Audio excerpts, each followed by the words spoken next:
What's going on, y'all? Welcome back to the podcast. I'm going to be talking about something a little sinister. I ain't going to lie.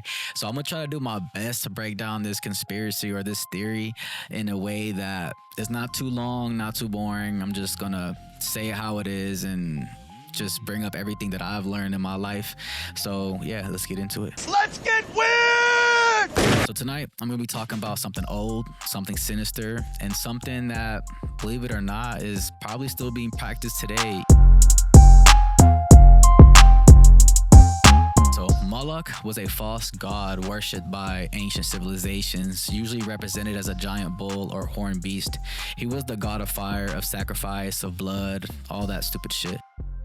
And the people who worshipped him didn't offer bread or money or like anything like that. They offered something hella disturbing, and it was children. And our children's children. So in chilling ceremonies, babies and young children were placed into the open hands of a massive metal statue of Moloch, hands that were heated from below by fire. Unbelievable. Drums beat loudly to drown out the screams, and the people called it worship.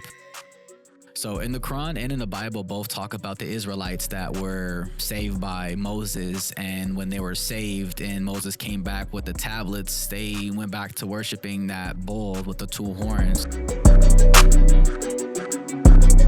And that's when Moses came and grabbed his brother by the beard or by the hair and was like, why would you allow them to go back to worshiping false gods? But Aaron said that he did everything he could. It's just people are so connected to the practices of their forefathers and stuff like that. People really thought Moloch was really their god. They worshipped a deity called Moloch or Molech. It was a deity that was an aspect of Nimrod, who keeps coming up everywhere, of course.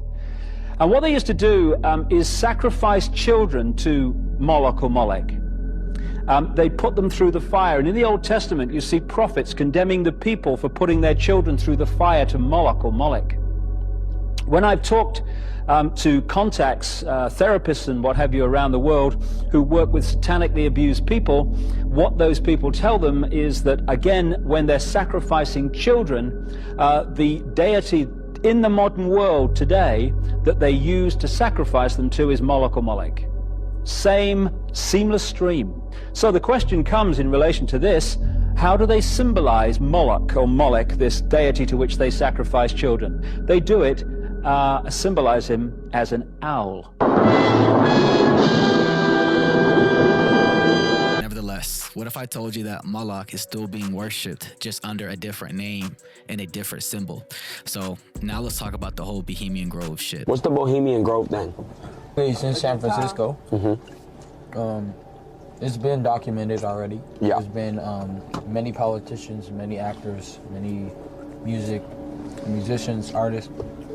They come together and they do these rituals to this an owl or whatever it is, and they do sacrificial rituals to this owl and do weird shit. Or what should you say? I can't even say that on TikTok. But you know, they do a lot of weird stuff. They do? Oh yes, they do. And this is proven and documented. Proven and documented. So deep in the redwoods of California lies a secret gathering that, you know, a lot of us have seen online and shit. You know, there's people who bring cameras and like actually record the rituals going on, and a lot of times the media will be like, no, this is false, this is misinformation. But it's fiction. It's fiction. We made it up.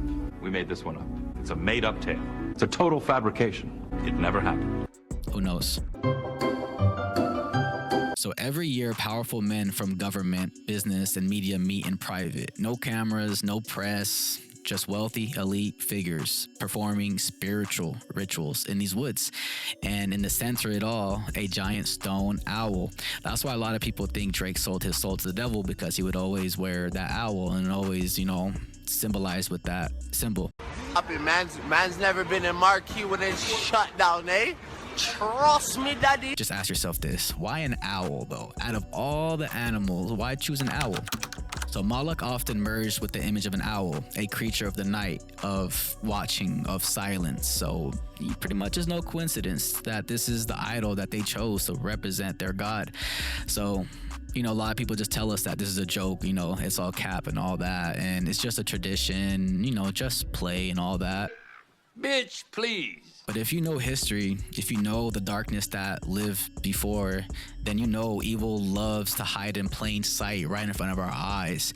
And the question is, how much of what we see today, you know, the media, the movies, the music, the madness, is still tied to these ancient gods that people are still worshiping right in front of our eyes. And, you know, in America, it's the whole freedom of religion. You know, San Francisco, they had like the first Lucifer statue. I don't know if you guys seen that, but yeah, they have like, I don't know if it was San Francisco, but I know that San Francisco, I think, had the first church of Satanism and whatnot.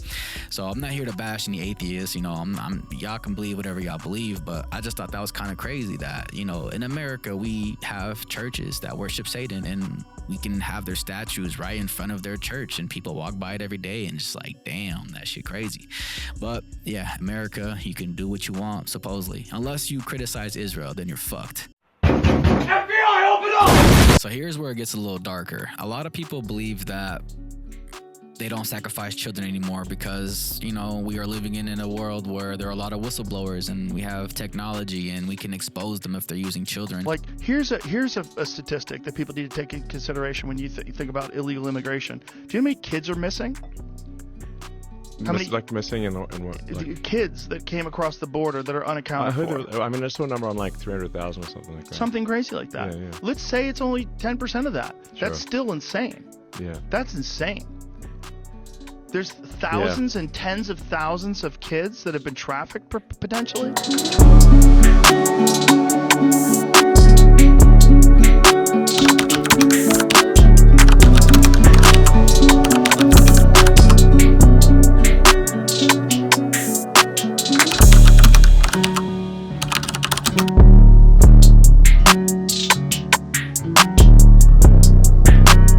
What if I tell you guys that's what human trafficking is for? There's a lot of children trafficked and there's a lot of people who are undocumented where if they go missing, no one will know. So yeah, I'm gonna tie this to human trafficking just a little bit. According to the Tennessee Bureau of Investigation, listen to this, a child is bought or sold for sex every 2 minutes in the United States. So every year, millions of people go missing. Many are children. Many are never found. While some cases are explained, far too many just disappear without a single trace. So this is where you ask yourself, if there were secret societies still practicing this ancient ritual, if the elite are still worshiping false gods in secret groves, who would they sacrifice? You feel me? Because like I said, people think that with today's society that people wouldn't sacrifice children because they're just too innocent. You know, why would you want to sacrifice an innocent child? Why is there so much trouble in this world? Human trafficking networks serve more than just exploitation and profit. Some say that it serves something spiritual, ritualistic, dark. So let's break this down. Trafficking isn't just about money, it's about power and control, dominance over the most vulnerable. And in the eyes of some secret societies, that power is sacred, a twisted offering to ancient forces they believe grant them wealth, fame, and control. So this is where people sell their souls and do sinister shit to gain power. So let's reconnect this back to the Bohemian Grove. So they call this, you know, theater, and it's interesting that they call it theater because who's writing the script, you feel me? So some whistleblowers claim that behind the scenes of elite power circles, whether in entertainment, politics, or finance, there are unholy deals being made every single day, every second, every minute. While we're here, there's somebody being trafficked for maybe some weird, sinister shit. We don't know. Wow. It's just crazy to know that our country that we live in, you know, should be, you know, the land of the free, land of the brave, but it looks like we are the land of the suppressed, the land of the captivated, the land of the vulnerable, and all that crazy shit. What the hell is even that? So at the end of the day, we just have to stay awake and stay watching and pray for the innocent, because the innocent deserves to be protected. Because if this darkness is real, man, it's not just history.